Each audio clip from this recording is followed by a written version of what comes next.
नमस्कार, city post live के इस खास पेशकश में आपका स्वागत है। मैं हूं श्रीकांत प्रत्युष। आपको पता है कि चुनावी माहौल है, हर तरफ चुनावी नज़ारा दिख रहा है। सभी पार्टियां चुनाव तैयारी में जुटी हुई हैं, एक दूसरे पर हमला कर रही हैं, आरोप प्रत्यारोप का दौर जारी है। और ऐसे में कोई आपको लगेगा कि कौन सी नई बात है, राजनीति में तो इस तरह से आरोप प्रत्यारोप का दौर जारी रहता ही है। नेता एक दूसरे पर आरोप लगाते ही रहते हैं, यहाँ तक तो ठीक है। लेकिन जब नेता राजनीति के बहाने, आरोप प्रत्यारोप के बहाने गाली गलौज पर उतारू हो जाएं तो बात चिंताजनक हो जाती है। जी हाँ, बिहार में कुछ ऐसा ही हो रहा है। आप देख रहे हैं कि जिस तरह से राम और हनुमान को राजनीति में घसीटा जा रहा है, अब उनके नाम पर गालियां भी दी जाने लगी हैं। आरजेडी के विधायक भाई वीरेंद्र ने तो बिल्कुल राम नाम और हनुमान और राम के नाम पर बीजेपी को जमकर गालियां दी। यानी क्या कहा, मैं उसे दोहरा नहीं सकता। बहुत ही अभद्र और असंसदीय भाषा का उन्होंने प्रयोग किया। उन्होंने कहा कि जिस राम हनुमान की बदौलत बीजेपी अपना चुनावी नैया पार लगाना चाहती है, वहीं राम हनुमान उसके एक कर देंगे।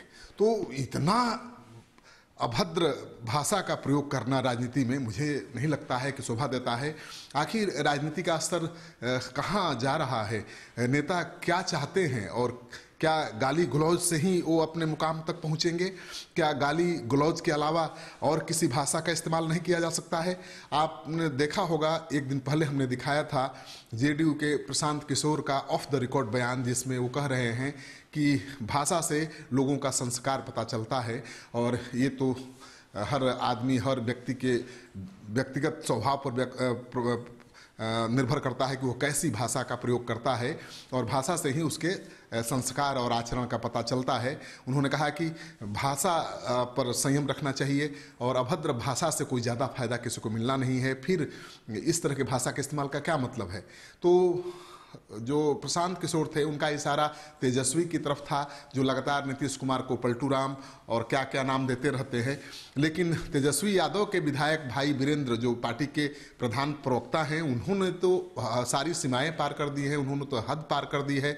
और उन्होंने, जैसा कि मैंने बताया, कि कहा कि बीजेपी राम हनुमान की बदौलत अपना चुनावी नैया पार करना चाहती है, उस बीजेपी को राम हनुमान उसकी एक कर देंगे। तो इतना अभद्र भाषा का इस्तेमाल आखिर क्यों हो रहा है, और इसे रोकेगा कौन? क्योंकि दोनों ही बड़े राजनीतिक दलों के नेता हैं। तेजस्वी यादव आरजेडी के सुप्रीमो हैं, आप कह सकते हैं। भले उनका ताजपोशी नहीं हुआ है, लेकिन आरजेडी की कमान उनके हाथ में है। और उनके पार्टी के नेता अगर इस तरह से अभद्र भाषा का प्रयोग कर रहे हैं तो उन्हें अंकुश लगाना पड़ेगा। क्योंकि राजनीति में सब कुछ जायज़ है, लेकिन गाली गलौज तो जायज़ नहीं हो सकती है। तो आप देखिए भाई वीरेंद्र ने क्या कहा।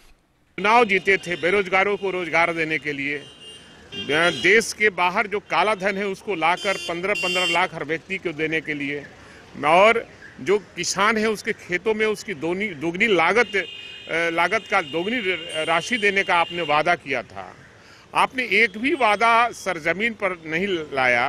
और आप जब जब चुनाव आते हैं तो राम मंदिर का नाम लेते हैं, हनुमान जी का नाम लेते हैं। इस बार हनुमान जी और राम जी मिलकर कर देगा एनडीए को, और इस बार भाग जाएगा।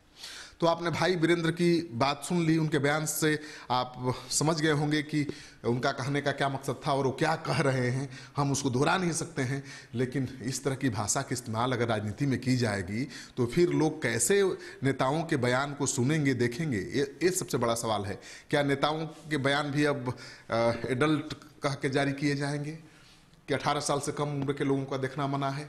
अरे भाई, आप नेता हैं, लोगों के जनप्रतिनिधि हैं, आप लोगों का प्रतिनिधित्व करते हैं, तो अपनी भाषा पर तो संयम रखिए। क्योंकि आपको हजारों लाखों लोग फॉलो करते हैं। आप अगर गाली गलौज से बात करेंगे तो आपके जो समर्थक हैं वो भी गाली गलौज पर उतारू हो जाएंगे। तो फिर कहाँ होगी हमारी राजनीति, किस स्तर पर जाएगी? और सबसे बड़ा सवाल है कि अब तेजस्वी यादव को सोचना होगा, क्योंकि तेजस्वी यादव आरजेडी के सुप्रीमो हैं। औपचारिक तौर पर भले उनकी ताजपोशी नहीं हुई है, लेकिन पार्टी की कमान उन्हीं के हाथ में है। उनको तय करना है कि क्या अपने विधायकों को, पार्टी के नेताओं को इस तरह से गाली गलौज की छूट दी जानी चाहिए या इस पर अंकुश लगाया जाना चाहिए। क्योंकि राजनीति का अर्थ तो बदल गया है। राजनीति का जो अर्थ पहले होता था कि नीति के राज की स्थापना, वो तो अब रहा नहीं। अब तो किसी तरह से राज पर काबिज होना है, उसकी नीति को राजनीति कहा जाता है। लेकिन फिर भी गाली गलौज करना तो किसी भी तरह से मुझे लगता है कि उचित नहीं ठहराया जा सकता। राजनीतिक दलों के चरित्र और सिद्धांत तो कुछ है नहीं, आदर्श तो कुछ है नहीं, लेकिन गाली गलौज एक दूसरे को देने लगेंगे तो फिर तो जनता भी इनसे दूरी बनाने लगेगी या जनता भी उन्हीं की राह पर चलने लगेगी। जब जनता भी, जब लाखों करोड़ों समर्थक भी इसी तरह से गाली गलौज पर उतारू हो जाएंगे तो मुझे लगता है कि इन राजनेताओं के लिए राजनीति करना बड़ा मुश्किल हो जाएगा। आज आप गाली दे रहे हैं, कल दूसरे वाले आपको गाली देंगे। तो इस तरह से जो गाली गलौज की जो परिपाटी शुरू हो रही है राजनीति में, मुझे लगता है बेहद खतरनाक है और इस पर समय रहते अंकुश लगाना चाहिए। आपको ये कार्यक्रम अच्छा लगे तो अपने दोस्तों के साथ जरूर शेयर करिए। हमारे YouTube चैनल को अगर आपने अब तक सब्सक्राइब नहीं किया है तो कर लीजिए, ताकि आप हमारे ताज़ा तरीन खबरों से हमेशा रूबरू रहें। आपका सहयोग समर्थन लगातार मिल रहा है, उसके लिए बहुत बहुत आभार। नमस्कार।